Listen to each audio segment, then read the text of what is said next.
तो भाई स्वागत है आज आपकी इस नई वीडियो में। इस वीडियो में हम बताने वाले हैं जो कुछ भी कहानी के शुरुआत में हमें रास्ते में जाते हुए दो बसेस को दिखाया जाता है। उस बस में बहुत सारी फीमेल स्टूडेंट्स होती हैं जो वे सभी अपने क्लास के लिए जा रही होती हैं। उन्हीं में से एक का नाम मित्सुको था जो दिखने में काफी प्यारी थी। वो अपनी नोट्स बुक में कुछ लिख रही होती है। तब उसकी फ्रेंड्स उससे कहने लगती हैं कि क्या तुम हर वक्त लिखती रहती हो, क्या मिलेगा इस तरह की नोट्स बनाने से। यहाँ देखो सभी लोग एंजॉय कर रहे हैं, तुम भी क्यों नहीं करती।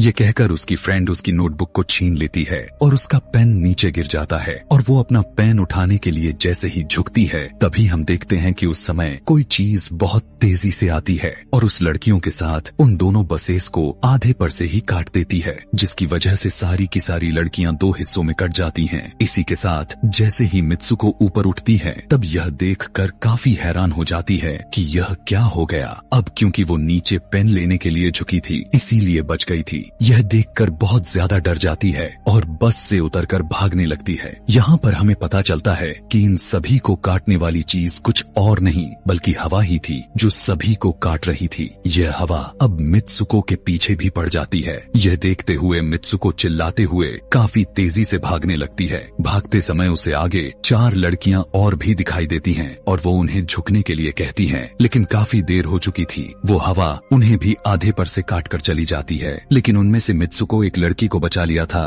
कि तभी इन्हें कुछ साइकिलिंग करते हुए लड़कियां नजर आती हैं जो कहीं पर जा रही थीं। उन्हें भी ये बचाने की कोशिश करती हैं, लेकिन वो हवा उनके साथ भी वही करता है जो अभी इनके दोस्तों के साथ हुआ और इसी दौरान वो लड़की भी मारी जाती है जिसे अभी उस अदृश्य चीज से बचाया था। अब वो यह देखकर काफी डर जाती है और वो इधर उधर भागने लगती है। आगे हम देखते हैं कि मित्सुको जब एक नदी के पास जाती है तो वो यह देखकर हैरान हो जाती है कि उस नदी में भी पहले से बहुत सारी डेड बॉडीज पड़े हुए थे जिसने हवा ने यानी उस अदृश्य चीज ने काट दिया था। वहाँ से वो एक डेड बॉडी के कपड़े लेकर चेंज कर लेती है। अगले सीन में हम देखते हैं कि मित्सुको चलते चलते एक स्कूल में पहुंच चुकी है जहाँ पर और भी बहुत सारी फीमेल स्टूडेंट्स थीं। उनका यूनिफॉर्म मित्सुको के यूनिफॉर्म से काफी डिफरेंट था, यानी यह भी था कि वो तो उनके स्कूल के स्टूडेंट तो नहीं थी कि तभी एक लड़की मित्सुको के पास आती है और उससे कहने लगती है कि तुम कैसी हो। दरअसल देखा जाए तो वो लड़की उसकी बेस्ट फ्रेंड थी, लेकिन मित्सुको उससे पूछती है कि क्या तुम सच में मेरी बेस्ट फ्रेंड हो, क्योंकि उसे कुछ भी समझ में नहीं आ रहा था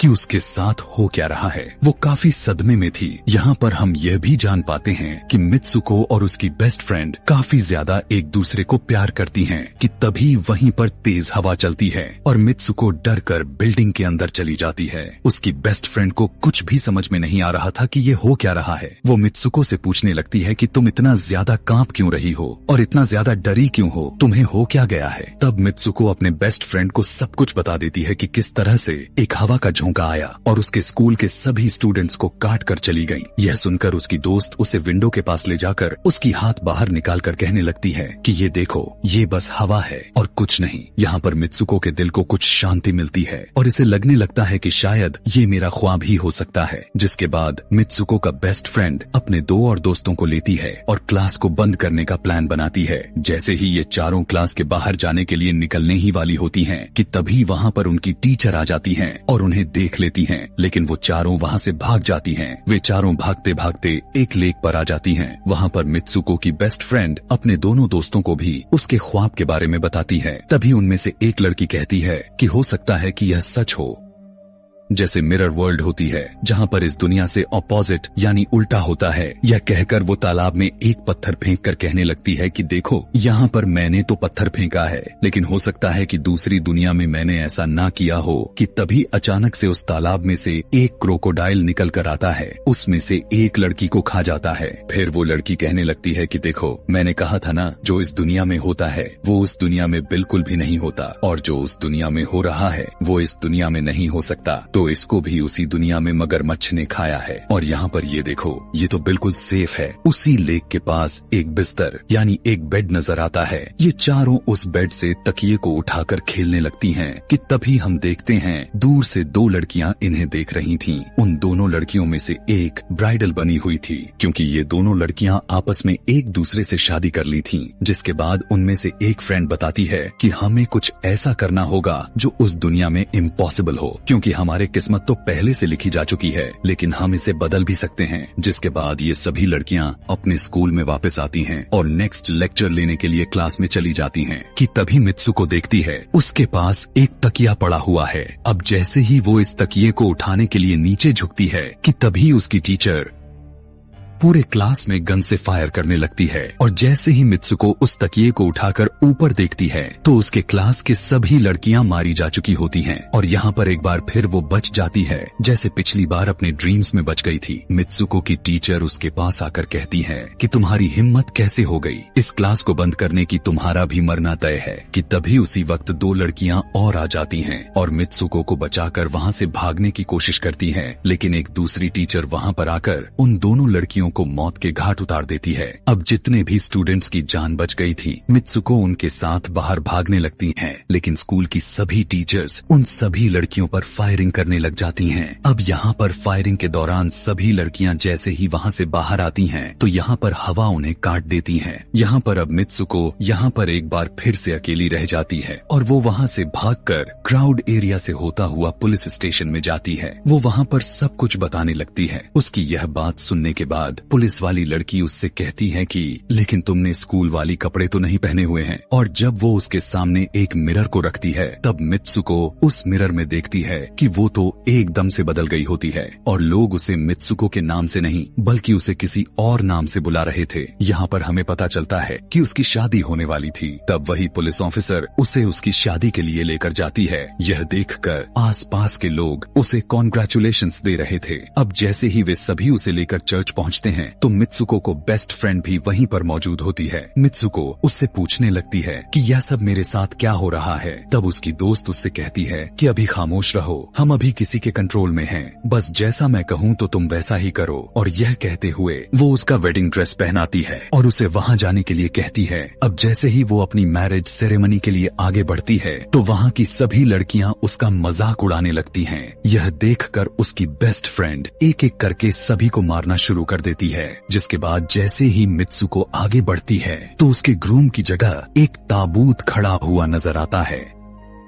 उस ताबूत को खोले जाने पर एक बड़ा पिग बाहर निकल कर आता है। मित्सुको उसे देखकर काफी ज्यादा डरने लगती है और एक टूटी हुई बोतल से उस पर अटैक कर देती है। जिसके बाद मित्सुको और उसकी बेस्ट फ्रेंड चर्च से भागते हुए बाहर आ जाती हैं। यहाँ गेट पर भी दो लड़कियां इन्हें रोकने की कोशिश करती हैं, लेकिन मित्सुको की बेस्ट फ्रेंड इन्हें मारकर वहाँ से भाग जाते हैं। उधर मित्सुको दूसरी तरफ भाग रही थी क्योंकि अब उसे लगने लगा था कि उसके साथ कुछ ज्यादा ही गलत हो रहा है। आगे जाने पर एक और मिरर में खुद को देखती है तो वो एक बार फिर से खुद को बदला हुआ पाती है। अब जिस जगह पर मित्सुको थी वहीं पर रेस हो रही थी कि तभी उसके पास कुछ लड़कियां आकर उससे कहने लगती हैं कि तुम तो बहुत अच्छी रेसर हो, खड़ी क्यों हो, भाग क्यों नहीं रही। और जब वो भागना स्टार्ट करती है तब वो खुद में काफी एनर्जी फील करने लगती है। जिसके बाद मित्सुको रेस जीतने की पूरी कोशिश करने लगती है। भागते समय उसे अपने डेड फ्रेंड्स भी नजर आती हैं जो कुछ वक्त पहले उसके स्कूल में मारी जा चुकी थी। कि तभी उसी वक्त उसकी बेस्ट फ्रेंड भी आ जाती है। तभी ये दोनों नोटिस करती हैं कि वही पिग और वो औरतें जिन्होंने इनको चर्च में रोक रही थीं, वो सभी इन्हीं के तरफ आ रही थीं।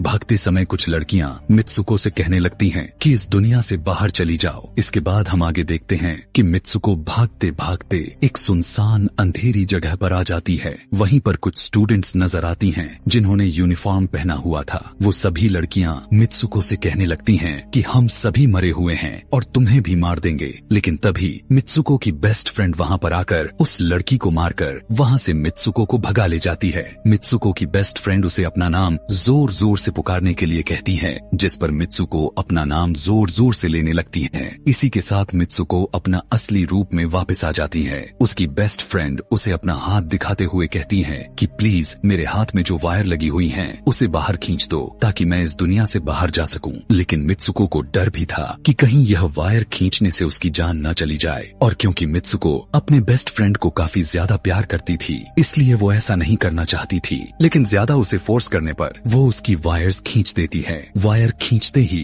उसकी बेस्ट फ्रेंड की बॉडी दो हिस्सों में बट जाती है और तभी उसी वक्त उसे एक गेट नजर आती है। उस दरवाजे से बाहर आने पर वो देखती है कि अब वो आदमियों की दुनिया में आ चुकी है। वहीं पर उसके पोस्टर्स भी लगे हुए थे। जिस पोस्टर को कुछ लड़के देख रहे थे तभी एक लड़का मित्सुको के पास आकर कहता है कि तुम फ्यूचर में हो। इस बात को सुनते ही वो बेहोश हो जाती है। कुछ टाइम के बाद जब उसे होश आता है तब वो आगे बढ़ती है। तब वो देखती है कि एक बूढ़ा आदमी गेम खेल रहा होता है और उसी गेम में मित्सुको वही कैरेक्टर नजर आती है जो अभी बनी हुई है। मित्सुको को देखते ही बूढ़ा आदमी कहने लगता है कि मैंने ही इस गेम को बनाया है और मैं ही हूँ जो तुम लोगों को कंट्रोल कर रहा हूँ। तुम तो बहुत पहले मारी जा चुकी थी, लेकिन मैंने तुम्हारा डीएनए लेकर तुम्हें फिर से बनाया। मित्सुको को जब यह बात सुनकर उसे पता चल जाता है कि यह एक गेम है तो उसे लगता है कि शायद मैं अभी भी अपने दुनिया में जा सकती हूँ कि तभी उसी समय एक आदमी आता है और मित्सुको को अपने पास बुलाने लगता है। तब वो बूढ़ा आदमी मित्सुको से उसकी आखिरी लेवल को कंप्लीट करने के लिए कहता है।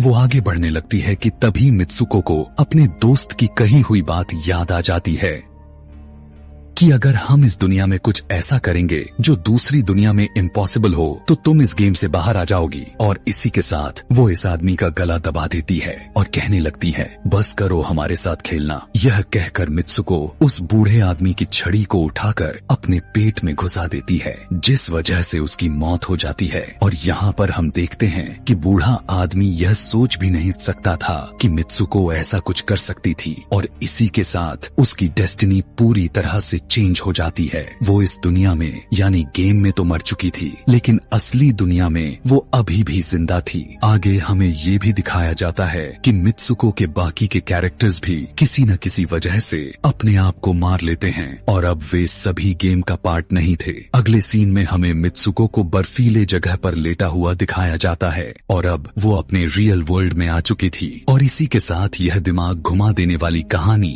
यहीं पर खत्म हो जाती है। आगे और भी ऐसे ही एक्सप्लेनेशन मूवीज देखने के लिए कमेंट में नेक्स्ट लिखना ना भूलें। Thanks for watching.